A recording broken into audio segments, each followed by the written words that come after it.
Combien coûte l'archivage? On entend sur ce sujet toutes sortes de discours. Que croire, que faire? L'archivage managérial n'a pas pour objectif de définir des prix fixes pour la conservation des documents qui dépendraient de leur nombre, de leur volume ou du nombre de collaborateurs affectés à leur gestion. L'archivage managérial a pour objectif, dans la lignée de la norme internationale ISO 15489 sur le records management, d'évaluer les risques, de faire une analyse des besoins de conservation et de déployer des règles avec les outils qui permettront de les mettre en œuvre pour pouvoir gérer les documents qui présentent véritablement un risque pour l'entreprise, un risque ou un besoin de mémoire. L'archivage n'est ni cher ni bon marché. L'archivage est simplement nécessaire ou inutile.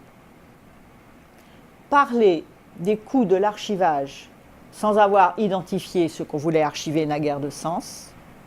Parler des coûts de l'archivage alors qu'on a en stock 75% des documents qui n'ont aucune utilité pour l'entreprise et ses collaborateurs n'a guère de sens. Parler des coûts de l'archivage ou d'un projet d'archivage sans le mettre en relation avec les autres démarches qui vont toucher l'information, la sécurité, la qualité, la continuité de service, même les projets de dématérialisation, tout cela n'a guère de sens. Quand on aborde la question du coût de l'archivage, il convient de prendre en considération successivement le coût managérial, analyse des risques, définition des règles, nomination des responsables, et puis, deuxièmement, le coût technique de l'archivage, qui, lui, va s'évaluer de manière plus concrète en fonction des supports des documents, effectivement, de leur nombre, des durées de conservation, de la sécurité qu'on va y mettre et d'un certain nombre de critères techniques. Mais je voudrais ajouter sur ce point-là que si on réfléchit bien, si on fait bien les comptes, personne ne l'a vraiment calculé complètement, mais si on réfléchit bien, on comprend tout de suite que le coût de l'archivage sera bien moins élevé si on a dès le départ des documents de qualité.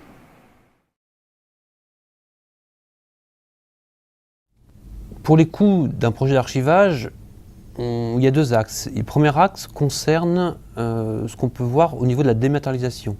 Et donc on peut voir des gains, puisque dématérialiser un flux permet d'économiser au niveau, par exemple, du papier, d'être plus efficace, etc. Ça, c'est le premier axe. Le deuxième axe, en fait, est effectivement un coût, mais on peut comparer ça, on va dire, à ce qu'on a lorsqu'on a une assurance sur un bien, donc sur une voiture ou sur un appartement.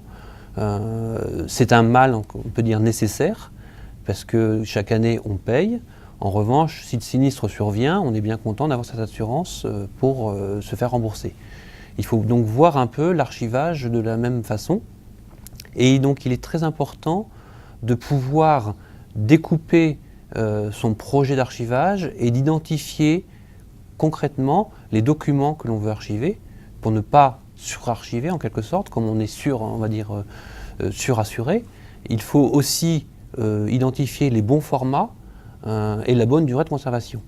Et tout cela en utilisant une infrastructure, aussi bien au niveau des serveurs que du bon logiciel pour assurer, on va dire, une pérennité qui va bien.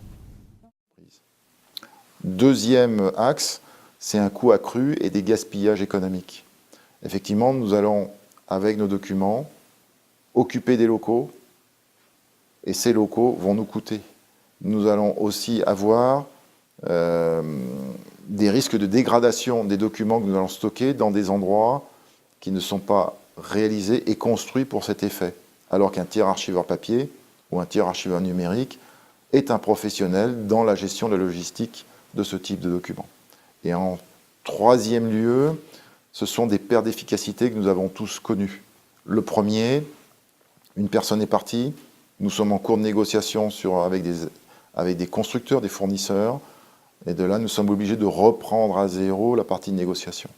Deuxième exemple que nous vivons régulièrement, une étude a été réalisée dans le temps, nous avons un ouvrage qui a été construit dans le temps, et on a besoin de le modifier, mais on ne retrouve pas les modèles de calcul. Il nécessite de réinvestir du temps, de l'argent, pour remodéliser à nouveau l'ouvrage construit.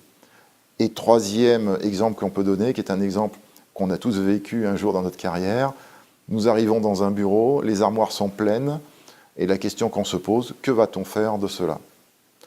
Sur cette base-là, c'est intéressant parce que nous avons une solution, c'est l'archivage, ce sont les méthodes de conservation que l'on peut déployer, que l'on peut mettre en œuvre et qui nous permettent demain donc d'être sûr que nous avons mis de côté les documents en jeu et les documents sensibles et que nous avons éliminé l'ensemble des documents qui n'ont aucune nécessité d'emploi par la suite dans notre entreprise. Dans le monde ferroviaire, le coût d'archivage d'un projet il est très relatif parce que les coûts associés à la construction d'une ligne nouvelle étant tels que forcément, quand on parle d'archivage, ça paraît souvent un coût assez petit. Par contre, ce qu'on ne mesure pas forcément lors du projet, et c'est l'impact que ça a de mal archiver tout au long du projet. Il y a des pertes de documents, des pertes de courriers, des pertes d'échanges qui vont après entraîner des risques d'image, ce qui est souvent très dommage pour une entreprise publique, des risques financiers ou juridiques. Donc en fait, si le coût de l'archivage est faible, les risques peuvent être très conséquents à terme.